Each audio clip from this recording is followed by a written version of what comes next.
नमस्कार दोस्तों, मेरा नाम है सुखदेव और आप मेरे चैनल देख रहे हैं जॉब तक। दोस्तों, सरकारी रोडवेज वर्कशॉप की वैकेंसी दोस्तों आपका आया है सीटीयू की तरफ से, यानी कि चंडीगढ़ ट्रांसपोर्ट अंडरटेकिंग की तरफ से टेक्नीशियन की भर्ती है, जो कि आपका बस वगैरह जहां पर मैन्युफैक्चर और सर्विस वगैरह होती है वहां पर वर्कशॉप टेक्नीशियन की वैकेंसीज है। All over India candidate apply कर सकते हैं। ITI के लिए परमानेंट बेसिस वैकेंसीज रहने वाली है। सैलरी आपका 20,200 से लेकर प्लस आपका अदर अलाउंस वगैरह भी मिलेगी। सारी अच्छी खासी वैकेंसीज आपका इधर आने वाली, काफ़ी ज़्यादा पोस्ट भी आपको देखने को मिलेगी और इसमें ITI के लिए बहुत सारा ट्रेड इसमें एलिजिबल होंगे। पूरी जानकारी के लिए वीडियो को इन तक जरूर देखें। वीडियो को एक लाइक करके अपने दोस्तों में शेयर करें, चैनल को सब्सक्राइब करके बेल आइकन को भी प्रेस करें। तो चलिए वीडियो को स्टार्ट करते हैं।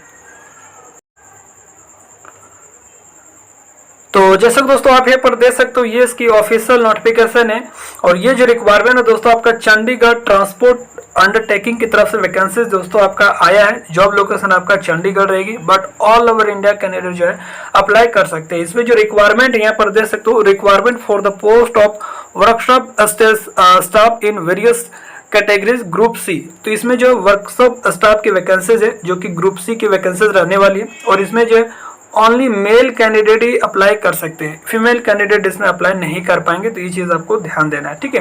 तो ये जो requirement all over Indian candidate जो है अप्लाई कर सकते हैं। ये इसका एडवर्टाइज नंबर यहाँ पर दे सकते हो।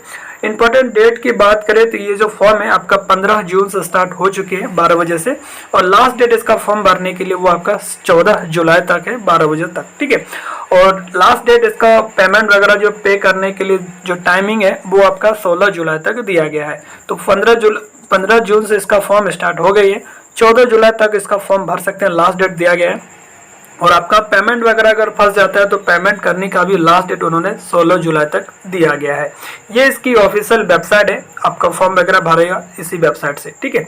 और ये जो रिक्वायरमेंट है ऑल ओवर इंडिया के कैंडिडेट अप्लाई कर सकते हैं। काफ़ी अच्छी रिक्वायरमेंट है दोस्तों।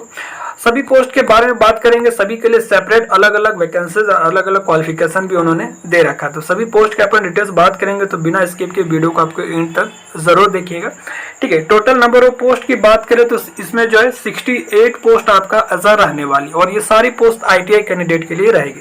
यहाँ पर देखिए मैकेनिक के लिए यहाँ पर जो है टोटल जनरल के लिए 5 सीटें हैं, SC के लिए 1 है और अदर बैकवर्ड कास्ट OBC के लिए यहाँ पर 2 वैकेंसीज है, ठीक है।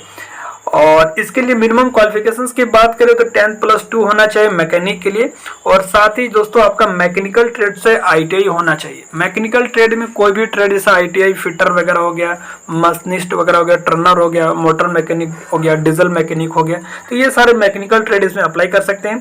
बट इसमें 3 साल का एक्सपीरियंस भी होना चाहिए। जो भी आपने ITI ट्रेड से जो भी ट्रेड से रिलेवेंट आपने 3 साल कोई भी प्राइवेट कंपनी हो या गवर्नमेंट कंपनी हो, आपके पास एक्सपीरियंस होना चाहिए, आप मैकेनिक के लिए अप्लाई करेंगे, ठीक है। सैलरी की बात करें यहाँ पर देख सकते हो 5200 आपका ग्रेड पे रहेगा, और सॉरी 2800 आपका ग्रेड पे रहेगा। 20,200 स्टार्टिंग सैलरी रहेगी, प्लस आपका सैलरी भी जो है हर साल इंक्रीजमेंट जो भी होगा, ठीक है। एज की बात करें तो ये देखिए 18 से लेकर 30 साल का एज दिया गया है। बाकी एज की जो काउंटिंग होगी 1/1/2024 से, साथ ही एज का रिलैक्सेशन आपको मिलेगी।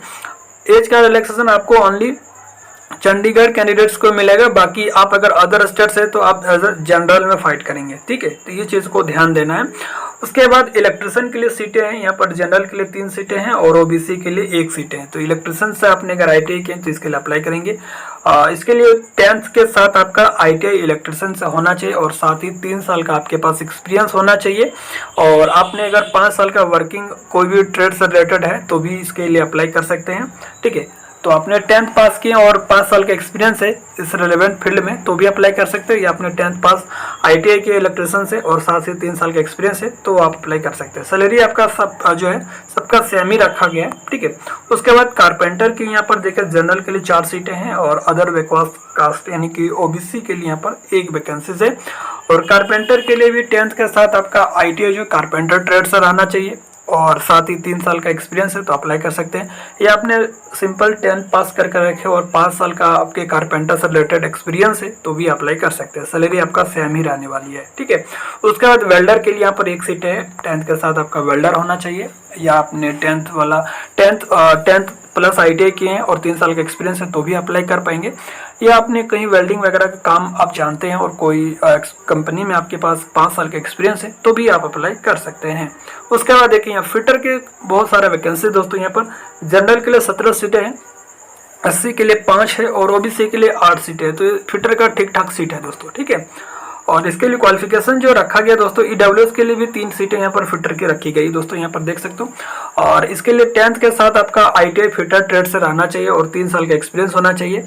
या आपने देखिए इसमें जो है ITI के साथ जो है 3 साल का एक्सपीरियंस होना चाहिए, इसमें अदर एक्सपीरियंस में इंक्लूड नहीं है। तो आपने अगर 10th के साथ ITI किए हैं और रेलेवेंट फील्ड में आपके पास 3 साल का एक्सपीरियंस है तो आप इसके लिए अप्लाई कर सकते हैं। या 10th के साथ आपने 5 साल का कहीं पे एक्सपीरियंस है फिटर वगैरह से तो भी आप इसके लिए अप्लाई कर सकते हैं, ठीक है।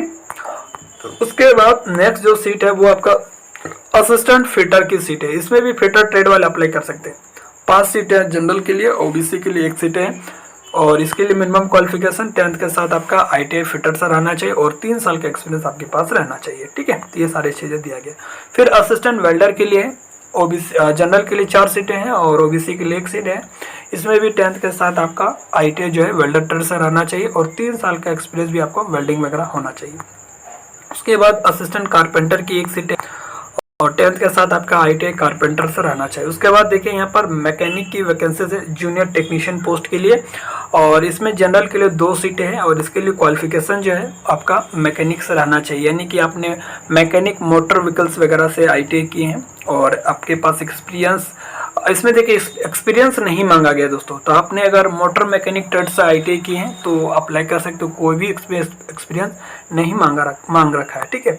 उसके बाद यहाँ पर जो है जूनियर टेक्नीशियन टायरमैन कम रबर एक्सपर्ट की वैकेंसीज है, इसमें 3 सीटें हैं और इसके लिए भी कोई भी एक्सपीरियंस नहीं मांगा गया है। तो आपने अगर ITI वगैरह जो है टायरमैन कम रबर एक्सपर्ट से किए हैं तो इसके लिए अप्लाई करेंगे, बट इसमें कोई भी एक्सपीरियंस आपसे नहीं मांगा गया है, ठीक है। उसके बाद जूनियर टेक्नीशियन वेल्डर के लिए 1 वैकेंसीज है और जितने भी जूनियर टेक्नीशियन की पोस्ट है दोस्तों उसमें कोई भी एक्सपीरियंस नहीं मांगा गया, बट जिसमें वर्कशॉप स्टाफ के लिए वैकेंसीज है उसमें सभी में आपका एक्सपीरियंस मांगा गया। बट आप अगर जूनियर टेक्नीशियन के लिए अप्लाई करेंगे तो कहीं भी आपको एक्सपीरियंस नहीं लगाना है, ठीक है। तो ये सारी चीज़ें देख सकते हो। एग्जाम जो होगा दोस्तों आपको 2 पार्ट में होगा। पार्ट 1 में दोस्तों आपका न्यूमेरिकल एबिलिटी से 20 क्वेश्चन रहेगा, यानी कि नॉन टेक्निकल, और इंग्लिश से आपका 10 क्वेश्चन रहेगा, ठीक है। और उसके बाद जनरल नॉलेज से 10 क्वेश्चन रहेगी और एलिमेंट्री कंप्यूटर नॉलेज भी 10 क्वेश्चन रहेगा। और पार्ट 2 जो है पूरा टेक्निकल रहेगा, 50 नंबर आपका टेक्निकल रहेगा, यानी कि 50 नंबर नॉन टेक रहेगी और 50 नंबर टेक्निकल क्वेश्चन रहेगी, ठीक है। तो ये सारी चीज़ें यहाँ पर देख सकते हैं।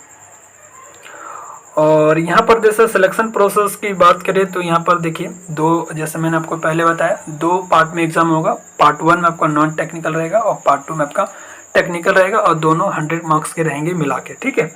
इसमें आपको अदर कैटेगरीज के 30% मार्क्स लाने पड़ेंगे और अगर SC ST हैं तो 25% मार्क्स लाना पड़ेगा, ठीक है। तो ये सारी चीज़ें यहाँ पर देख सकते हो।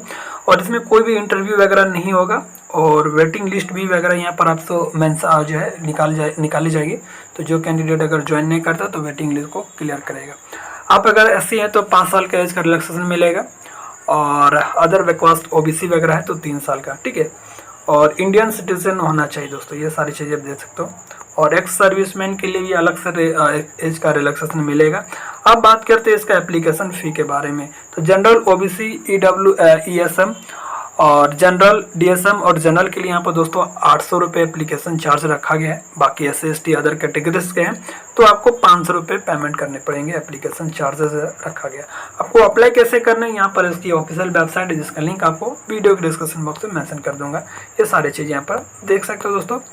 और एग्जाम वगैरह जो होगा आपका यहाँ पर डेट भी दे रखा है एज ए टेंटेटिव, अगस्त के आसपास में आपका एग्जाम हो जाएगा, अगस्त की फर्स्ट वीक तक आपका एग्जाम हो जाएगी। तो ये सारी चीज़ें यहाँ पर देख सकते हो। काफ़ी अच्छी रिक्वायरमेंट है दोस्तों, जो भी कैंडिडेट एलिजिबल होते हैं ज़रूर अप्लाई कीजिएगा। परमानेंट बेसिस वैकेंसीज है, ऑल ओवर इंडिया कैंडिडेट जो एलिजिबल होंगे तो आप जब भी अप्लाई करना चाहते हो तो अप्लाई कर सकते हैं। तो सारी चीज़ें मैंने दोस्तों बता दिया, फिर भी कोई डाउट है तो कमेंट के माध्यम से पूछ सकते हैं। मिलता है अगले वीडियो में, तब तक के लिए टेक केयर, जय हिंद, वंदे मातरम।